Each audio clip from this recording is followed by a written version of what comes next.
Guys, nagugutom na ako. Saan tayo kakain? Ano na? Akala ko naman sa kantin lang tayo. Boring naman kung kantin lang. Everyday na lang tayo sa kantin, bre. Eh, ano ba pwede? Yung maiba naman.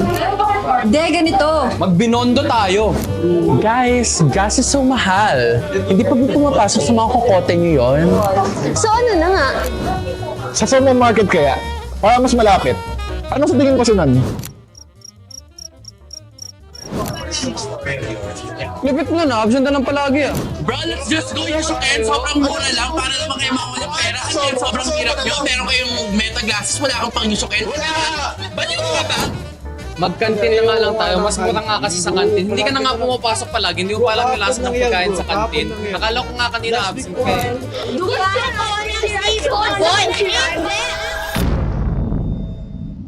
Bakit choco bonding? Jollibee lang pala bagsak natin. So, we couldn't decide where to eat. We spent 40 minutes arguing just to end up at the one place we used to go when we were kids. But to make this worth it, we're not ordering just one meal. We're ordering the entire menu! Ano, Jollibee?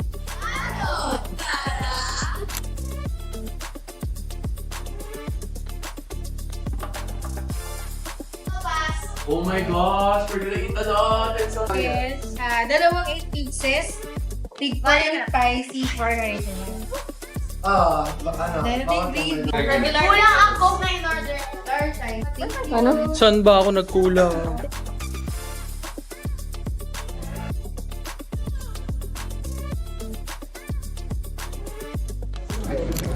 My comfort food in Jollibee is the burger steak rice meal. The reason why this is my comfort food is because when I was younger and my mother worked in SM, she would go to Quiapo to get their inventory sales and she would come home and give me Jollibee. By that time, I wouldn't have eaten yet, so she would order this burger steak rice meal in the SM South Mall Jollibee store. I remember the love and care my mother had for me ever since I was younger, and she was balancing her work life and her personal life of taking care of me. This food for me is a 10 out of 10. My comfort food from Jollibee is the Yum Burger. The reason for this being my comfort food is because every time when I'm sad or like, you know, there's like a celebration or like I get good grades or like my mom's in the good mood, my parents in the good mood, they always get the Yum Burger. And it just really makes me happy. It's a 10 out of 10 because their mayonnaise is just really so good. You want mushroom? My favorite is Jollibee chicken because when me and my sister were alone at home and my mom was out working, when we had a bit of money saved up, we loved eating and ordering Jollibee chicken together and ate it together. And it just reminded me of all the memories we had together. The jolly, happy, and delicious memories we had together. Gusto ko makita na yung pagsubo. Calm down. 10 out of 10. It's delicious. It's yum sarap. My favorite food in Jollibee is the Jolly Spaghetti. The reason why is when I was a kid and my mom, because both my mom and my dad are working, so we don't usually have enough family time if not on weekends. So if they would come back from work and they had time to pass by a Jollibee, they would always buy me spaghetti because spaghetti is one of my favorite foods. Mine is the Aloha Burger because it reminds me of myself. It's weird. There's a pineapple in it. Jollibee spaghetti, 10 out of 10. This is like a 8 out of 10 because I wish the pineapple was bigger. That's the pineapple. Oh. It's like a little bit thin compared to the patties. Comfort food because as the eldest, of course, you're bound to share your food with your siblings. Pero lagi nilang inuubos yung Jolly Spaghetti, yung chicken, tsaka yung burger. Kasi yun lagi yung patok, pati yung fries. So I always have to get the last one, which is the peach mango pie. Yeah.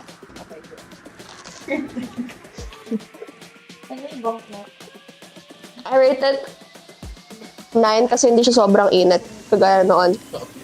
Pero aside from that, same pa rin. It's actually not sour. Ang mango, you expect it to be sour, but it's not sour. It's really sweet. Nag-overpower yung peach. Yep. So this is my comfort food. This is the Jollibee Palabok. Medyo nabawasan ko na nga. Sorry, medyo nabawasan ko na. I chose this as my comfort food from Jollibee because this has really been underrated. It's also, available in Mang Inasal, but the one in Jollibee really stands out because for me and for the other people, I think it's more yummier, So many more toppings and sauce. Hello sauce, yung chicharon, syempre, yung shrimp, may kalamansi, tapos may konting meat. Watch me take a bite. I love the egg. Yeah, alright. This is my comfort food. Well, mga 8 kasi di na siya ganun lamig kasi dito eh. But it's still yummy. It's my comfort food kasi ever since I was a child, whenever we used to order like Jollibee for dinners and stuff, I always used to get the tuna pie because wala lang, it just tastes good.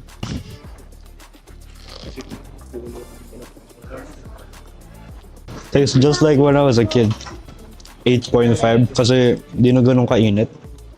Pero masarap pa rin. Ano ba yung laman niya? Has tuna. That's why it's called tuna pie. The Jollibee hotdog is my comfort food. Why? Kasi when I was 4 years old, nung nag-commit kami ng nanay ko para maghanap ng school, kasi di pa ako nag-aaral nun, sa Jollibee kami pumunta. And imbes na makahanap ako ng school, nakahanap ako ng Jollibee hotdog. And ito yung unang bigay sa akin ng nanay ko. Medyo maliit na siya kumpara dati. Dati malaki ito eh.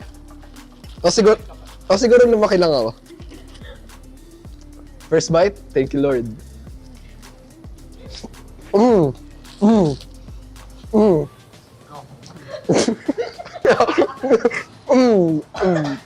hotdog ba pumasok sa bunga namin? The cheese is very salty. The ketchup, very tomatoey. And the hot dog is kind of small, but it's alright. I rate it 10 out of 10. So my Jollibee comfort food is actually a combo of the burger steak meal and the Coke float. So dati nung bata ako, actually wala pa atang Coke float nun, pero hindi ako mala soft drinks doon. Pero dati nung bata ako, hindi ako mahilig sa chicken. For some freaking reason, ayoko kumain ng chicken. So yung pinsan ko lagi, na parang kapatid ko na rin, ang lagi niyang ina-order is Chicken Joy. Samantalang ako, ang ina-order ko lagi is burger steak. Because I had this hate for chicken, and I didn't even know why. So this is the only thing that I could eat in Jollibee, kasi sobrang mapili akong tao. I wouldn't eat palabok because I'm allergic to shrimp. Then I wouldn't eat spaghetti unless it's cooked by my lola. And yeah, so this was the only choice left for me. Napansin ko din na as the years went by, lumiit yung portion, but it still tastes the same. 10 out of 10. Kasi kahit lumiliit yung portion ng burger steak, it still tastes the same. Malinamnam pa rin siya. And yeah, consistent yung taste niya. And sobrang sarap ng combination talaga nung patty na gamit nila, pati yung gravy. Thank you. So ang gagawin po namin ngayong mga boys is pabilisan po kumain ng burger. So lahat po kami is magkakasize naman yung burger. Yung iba may lettuce lang tapos yung iba may ketchup. Ganun. Basta iba lang yung ingredients. Pero magkasize lang sila. So ang punishment po sa pinaka last na mga kahubos is mag-drive-thru po sila ng walang kotse. So maglalakad lang po sila sa drive-thru at 3, 2, 1,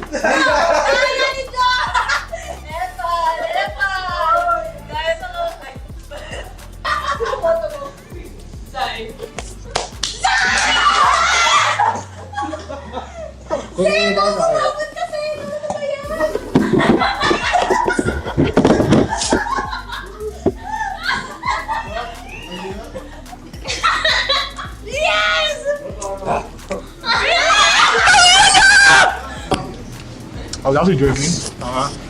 okay na ako, tapos na ako. Gusto ko pa eh. So guys, ang natalo ay si...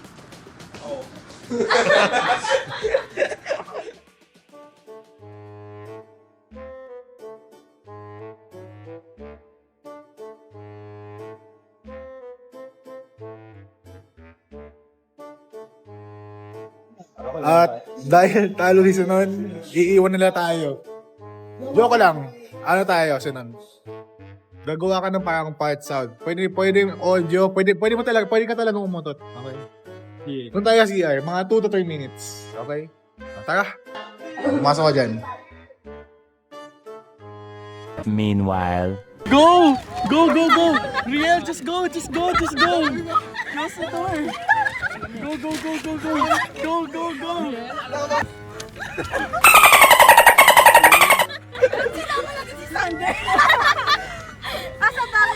Last sila parehas eh.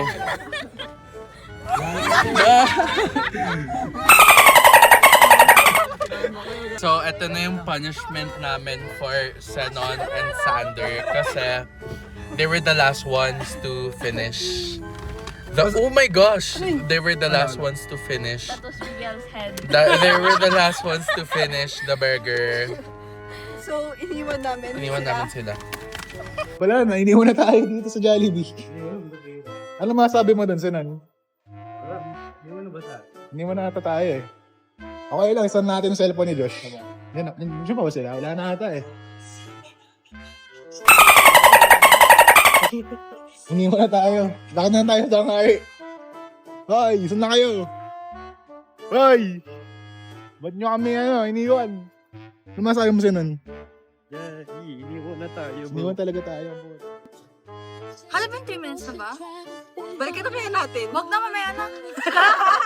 Mayana. Wait, explain mo yung nangyari. So guys, sinasabi na kasi namin yung kinik namin si Senon sa GC. Kinik ni Alicia. Ikaw nagkinik, di ba? Para mapag-usapan namin kung ano yung punishment. Kasi hindi pinayagan yung naunang plano. Which is... Yung maglalakad sa drive-thru. Ang napag-usapan is ang gagawin is iiwan si Senon. Ngayon, napakita ni Sander or sumilip si Senon sa phone ni Sander. Magkatabi pa sila. Tapos, ayun, ngayon sila dalawa yung naiwan. Ilang mo ako ng chai latte, kundi dito ka na balikan. Gusto mo nila mag-load? Yung pala, hindi talaga pumunta. Hindi talaga sila punta natin.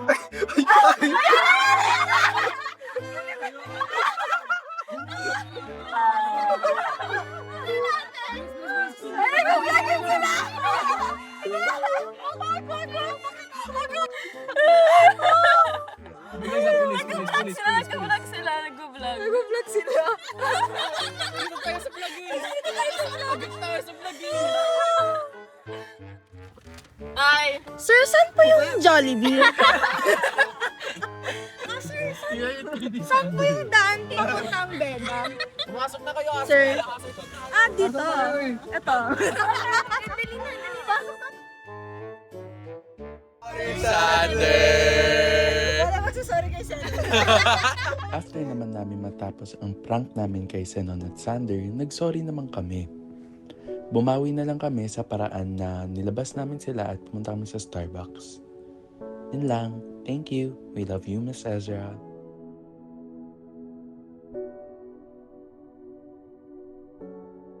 We wanted to feel like dogs.